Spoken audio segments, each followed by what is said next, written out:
Marilah kita berdoa. Kasih karunia dan damai sejahtera bagimu dari Allah Bapa kita dan Kristus Yesus menyertai kamu. Amin. Bapak, Ibu, dan Saudara yang dikasihi Tuhan Yesus Kristus, firman Tuhan bagi kita dalam ibadah pertangyangan keluarga malam hari ini tertulis dalam kitab Kejadian pasal 37 ayat 23 sampai ayat 30. Kejadian 37 ayat 23 sampai ayat 30 demikian. Baru saja Yusuf sampai kepada saudara-saudaranya, mereka pun menanggalkan jubah Yusuf, jubah maha indah yang dipakainya itu, dan mereka membawa dia dan melemparkan dia ke dalam sumur. Sumur itu kosong, tidak berair. Kemudian duduklah mereka untuk makan.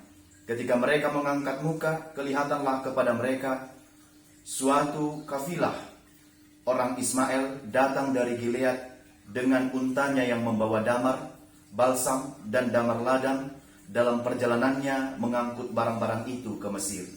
Lalu kata Yehuda kepada saudara-saudaranya itu, "Apakah untungnya kalau kita membunuh adik kita itu dan menyembunyikan darahnya? Marilah kita jual dia kepada orang Ismail ini. Tetapi janganlah kita apa-apakan dia, karena ia saudara kita, darah daging kita." Dan saudara-saudaranya mendengarkan perkataannya itu. Ketika ada saudagar-saudagar Midian lewat, Yusuf diangkat ke atas dari dalam sumur itu, kemudian dijual kepada orang Ismail itu dengan harga 20 shikal perak. Lalu Yusuf dibawa mereka ke Mesir. Ketika Ruben kembali ke sumur itu, ternyata Yusuf tidak ada lagi di dalamnya. Lalu dikoyakkannya lah bajunya, dan kembalilah ia kepada saudara-saudaranya. Katanya, "Anak itu tidak ada lagi. Kemanakah aku ini?" Demikian firman Tuhan. Bapak, Ibu, dan Saudara yang terkasih dalam Kristus Yesus, semua manusia berharga di hadapan Tuhan. Tanpa terkecuali, semua manusia itu sangat berharga di hadapan Tuhan. Argado ganuk jolma diadopan di debata. Walaupun justru manusialah yang terkadang memperlakukan saudaranya, orang lain lebih rendah dari dirinya, sepele atau menganggap sebelah mata, atau dihina dan tidak diperdulikan. Namun tidak demikian dengan Tuhan. Jika kita dijadikan oleh Tuhan menjadi manusia dan orang yang berharga, bukankah seharusnya kita juga memperlakukan setiap orang atau orang lain itu sama seperti bagaimana Tuhan memperlakukan kita? Tetapi pada kenyataannya tidak demikian. Dan seharusnya perilaku yang demikian tidak berlaku, tidak terjadi, tidak sepantasnya ada dalam diri kita. Karena kita saja berharga dipandang dan di hadapan Tuhan. Demikianlah harusnya kita memperlakukan orang lain. Demikian dengan firman Tuhan pada malam hari ini yang kita baca dari Nats Kejadian 37 ayat 23 sampai ayat 30. Bapak, Ibu, setelah membaca Nats ini, seolah-olah kita sedang masuk kepada keluarga Yakub itu. Kita masuk melihat potret keluarga mereka dengan 12 anaknya laki-laki dan 1 perempuan. Dan kita melihat langsung bagaimana peristiwa, bagaimana kejadian atau sikap perlakuan yang berbeda yang terjadi di tengah-tengah keluarga Yakub. Dia adalah seorang orang tua yang memperlakukan berbeda, yang bertindak tidak adil dan pilih kasih terhadap anak-anaknya yang 12 itu, dan ditambah 1 yang perempuan. Hal ini menimbulkan kecemburuan dan mengakibatkan lahirnya tindakan kejahatan. Seharusnya Yakub tidak melakukan hal yang demikian, sikap yang demikian, karena dulunya juga dia sudah mengalami perlakuan yang sama. Ketika dia diperlakukan oleh Ishak bapaknya itu, yang bersama-sama dengan saudaranya Esau, maka Esau dipilih oleh bapaknya sebagai anak kesayangan, dan Yakub mengalami bagaimana sakitnya, bagaimana rasanya tidak disukai, diperlakukan berbeda, diperlakukan tidak adil, dan diperlakukan pilih kasih. Seharusnya hal yang demikian, peristiwa itu tidak bagi Yakub, dia tidak harus melakukan dan melanjutkannya dalam kehidupan keluarganya, dan tidak memperlakukan hal yang sama terhadap anak-anaknya. Seharusnya hal yang demikian tuntas dalam kehidupan Yakub. Karena dia pernah mengalaminya, karena dia pernah merasakannya, dan itu terjadi dalam kehidupannya. Tetapi disayangkan, dalam firman ini, Yakub juga melakukan perbuatan dan kesalahan yang sama. Dia melestarikan ketidakadilan yang dia alami, yang seharusnya tidak terjadi, dia pilih kasih, dan dia berlaku tidak adil kepada anak-anaknya itu. Dia memandang muka terhadap anak-anaknya. Dia berlaku tidak adil, membeda-bedakan mereka. Nah, inilah yang menjadi akar kejahatan dari anak-anaknya terhadap saudara-saudaranya sendiri. Menimbulkan perkelahian di antara rasa yang tidak enak, rasa yang tidak aman dan nyaman terhadap anak-anak Yakub ini. Nah, beberapa perlakuan yang bisa kita lihat di sini Bapak Ibu. Yang pertama adalah bagaimana Yakub memperlakukan Yusuf ketika Yusuf itu lahir. Dia memperlakukan dengan sangat berbeda. Dan bahkan dia katakan Yusuf itu sebagai penghapus aib baginya. Yang berikut bahwa ketika Yakub pergi untuk menghadap Esau, maka Yakub mengatur barisan dalam perjalanan itu. Dia berpikir, mana tahu ada serangan atau hal apapun yang terjadi dalam perjalanan. Maka yang pertama menghadapinya adalah anak-anaknya yang lain. Maka Yusuf, dia dan istrinya itu, Benyamin, ditempatkan di barisan paling belakang. Dan yang ketiga adalah hanya kepada Yusuf yang diberikan oleh Yakub jubah yang maha indah. Nah, melihat ketiga hal ini sebagai contoh bagaimana cara Yakub memperlakukan berbeda anaknya Yusuf itu, maka dalam hal ini terjadilah kecemburuan. Anak-anaknya tidak rukun antara yang satu dengan yang lain. Maka hal ini menggambarkan bagaimana Yakub memperlakukan berbeda anak-anaknya. Di samping itu ketika Yusuf memberitahukan bahwa dia pernah bermimpi dan mimpinya itu menggambarkan bahwa semua anak-anak Yakub harus tunduk kepada Yusuf, dan inilah juga yang menjadi gambaran munculnya kembali kejahatan yang sudah tertanam dalam diri anak-anaknya yang lain terhadap Yusuf.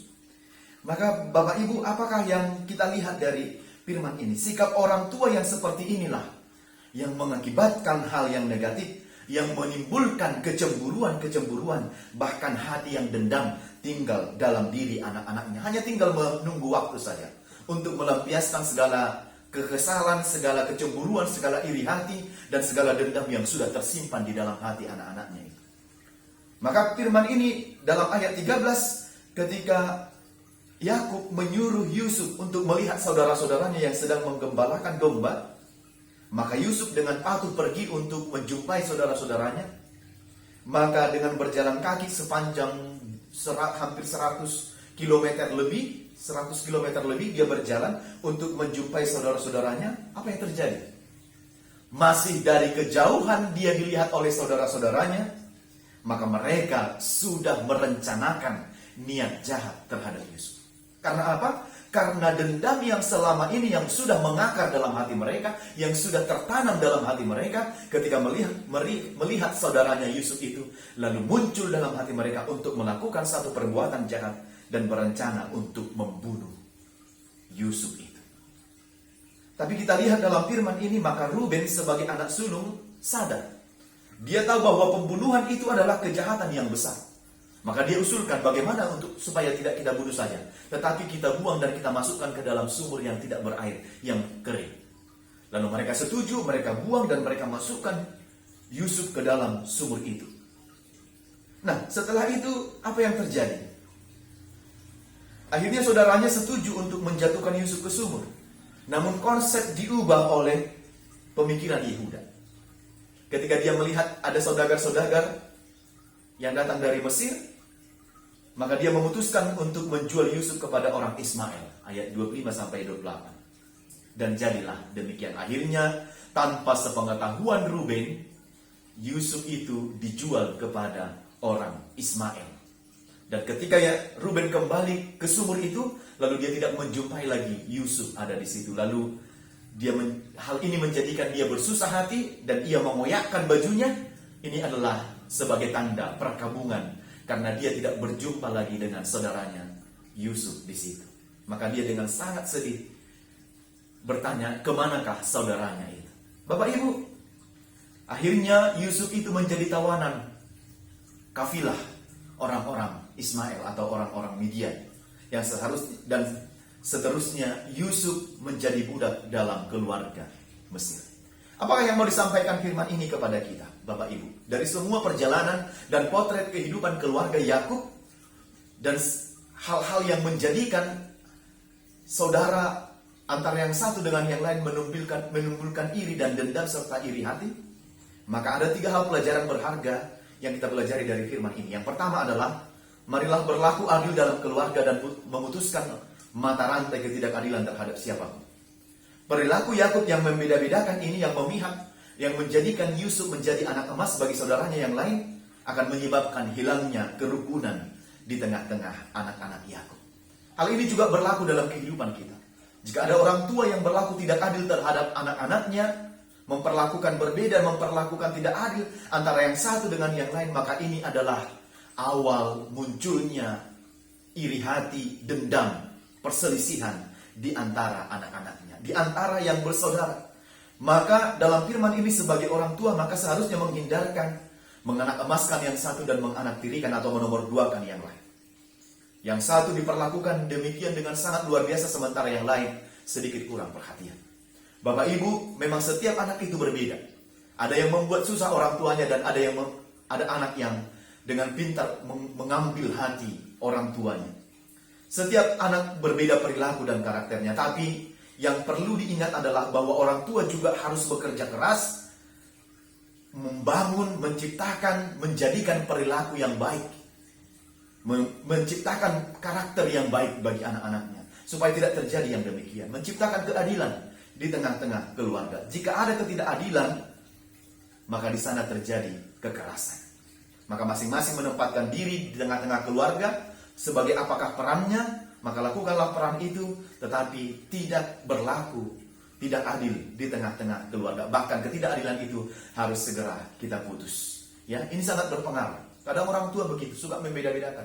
Saya lihat anak yang lain begini, kau begini. Jika timbul hal yang demikian, maka akan menimbulkan hal yang tidak baik dalam hati anak-anaknya. Yang kedua, jangan memelihara kebencian di antara sesama saudara. Bapak Ibu, jangan kita membiarkan iri hati, kecemburuan bertumbuh dan berakar dalam diri kita. Sebab tidak ada buah yang baik yang kita dapatkan dari iri hati. Iri hati hanya menjadi celah bagi iblis untuk merusak kehidupan kita, sesama kita. Maka jika kita menyimpan ini, justru yang terjadi, kita akan mengalami hal yang tidak baik. Justru kita yang sakit jika kita menyimpan iri hati. Sementara orang yang kita benci itu tidak ada apa-apa, yang terus tersimpan di hati kita adalah membenci dan iri terhadap orang lain. Maka iri hati ini akan mematikan belas kasihan, dan iri hati ini akan mematikan peri kemanusiaan. Maka jangan menyimpan dendam, iri hati di dalam hati kita, karena ini merusak kita, merusak pribadi kita, dan merusak kebersamaan kita dengan orang lain. Bahkan iri hati itu disamakan dengan orang bodoh, dengan orang bebal yang akan membunuh dirinya sendiri karena kebodohannya. Jadi menyimpan iri hati itu sama dengan seperti saya ibaratkan kita yang minum racun, tapi mengharapkan orang lain yang mati. Hati-hati. Iri hati demikian. Maka jangan merusak dirimu dengan hal-hal yang demikian. Perlu hati-hati. Ya, jangan memberikan diri kita dipimpin oleh iblis. Maka tidak peduli siapapun itu, kalau diri kita sudah dipenuhi oleh iri hati, dendam, dipenuhi oleh iblis yang berkuasa, siapapun itu, orang tua, saudara, dan menjadi mangsa kejahatan bagi kita. Inilah buah kalau orang diliputi oleh dendam, diliputi oleh iri hati, diliputi oleh late, iblis yang akan berkuasa dalam hidupnya. Maka hilangkanlah perasaan iri hati, tapi bentuk dan pupuklah perasaan saling mengasihi. Matinya suara hati, matinya iri hati akan menyebabkan kehidupan yang lebih baik. Karena itu yang kita lihat zaman sekarang ini itu sebabnya banyak orang, banyak keluarga yang tega melakukan hal yang tidak baik bagi orang tuanya, bagi anak-anaknya. Karena apa? Karena mengakar di dalam hatinya perasaan di sininya tidak beres. Itu mengakibatkan ada anak yang tega memperkosa orang tuanya, atau orang tua yang tega memperkosa anaknya, atau berlaku tidak baik, membunuh dan lain sebagainya. Nah, hal inilah, kecemburuan ini yang harus kita jauhkan dalam diri kita. Yang ketiga dan terakhir adalah hargailah semua orang, banyaklah berdoa dan jalinlah komunikasi yang baik. Ada banyak sumber alasan terjadi perseteruan dalam keluarga, banyak hal. Ada banyak konflik antar dan inter di dalam keluarga dan di dalam hidup orang yang bersaudara, yang kita lihat secara langsung bahkan dari media juga. Tetapi lihatlah, Allah sangat memberkati orang-orang yang tinggal di dalam persekutuan dan persaudaraan yang rukun. Tuhan katakan, Tuhan perintahkan berkat kepada keluarga yang rukun. Banyaklah berdoa, jauhkan segala hal-hal yang menghambat atau mematikan kehidupan kebersamaan keluarga kita, agar kita dapat mencegah perbuatan-perbuatan tidak baik itu dalam kehidupan keluarga. Tapi pupuklah kehidupan, jalinlah komunikasi, tetaplah berdoa, karena dengan doa ini kita dapat terhindar dari segala tindak kejahatan yang selalu mengancam dalam kehidupan kita. Karena itu, sesuai dengan topik minggu dan topik pertanyaan kita ini, dengan jelas dikatakan bahwa manusia tidak untuk diperjualbelikan. Akhirnya Yusuf itu tidak jadi mati dibunuh oleh saudaranya, tetapi dijual kepada khalifah yang menuju Mesir. Dengan demikian, dengan menjual Yusuf, sebenarnya saudara-saudaranya sudah memperlakukan Yusuf itu tidak sebagai manusia, tetapi memperlakukan seperti komoditi atau barang dagangan. Jauhkanlah hal-hal yang demikian, Bapak Ibu. Jangan menjadikan saudara kita seperti dagangan. Atau bahkan lebih tepatnya dalam firman ini, kita diajak untuk tetap memupuk peri kemanusiaan di antara saudara yang satu dengan yang lain. Dan jangan menganggap orang lain itu sebagai komoditi atau barang dagangan, memperdagangkan manusia. Human trafficking. Sampai sekarang masih ada. Memperdagangkan anak-anak di bawah umur, perempuan, dan yang lain sebagainya. Tapi tugas kita adalah, sebagaimana yang disampaikan oleh Tuhan Yesus, kasihilah sesamamu manusia sama seperti dirimu sendiri. Lihatlah dan contohlah keteladanan yang diberikan oleh Yesus. Dia memberikan dirinya mati di kayu salib karena kasihnya kepada manusia. Karena itu tugas kita, berlaku adil dan jangan pandang muka kepada siapapun. Amin. Kita berdoa. Bapa di surga, kami bersyukur dan berterima kasih menerima firman-Mu pada malam hari ini. Ajarlah kami untuk tetap setia mengikut Engkau dan berlaku adil di dalam kehidupan kami. Karena kami percaya dan yakin bahwa Engkau telah memilih kami, telah menetapkan kami sebagai orang-orang yang percaya, yang menghargai antara yang satu dengan yang lain. Sebagaimana Engkau firmankan bahwa setiap manusia adalah berharga, maka siapapun manusia yang ada di dunia ini tidak boleh melakukan atau memperjualbelikan sesamanya manusia, karena setiap kami berharga di hadapan. Berkatilah firman-Mu yang sudah kami dengar, ajarlah kami untuk melakukannya, dan biarlah itu menjadi pedoman dalam kehidupan kami untuk menjalani setiap hari-hari kami. Berkati semua jemaat-Mu yang beribadah dalam rumah mereka masing-masing, dari anak-anak sekolah minggu sampai yang sudah tua dan lanjut usia. Berikan anugerah-Mu, kesehatan, dan sertailah kehidupan mereka, serta semua apa yang mereka butuhkan dalam kehidupannya. Berkati bangsa dan negara kami ini, biarlah pergumulan kami karena pandemi ini juga boleh berakhir, itu pun seturut dengan kebaikan, kasih karunia, dan penyertaan Tuhan saja dalam kehidupan kami. Terpujilah nama-Mu, ampunkan dosa kami, dalam Yesus kami berdoa. Amin.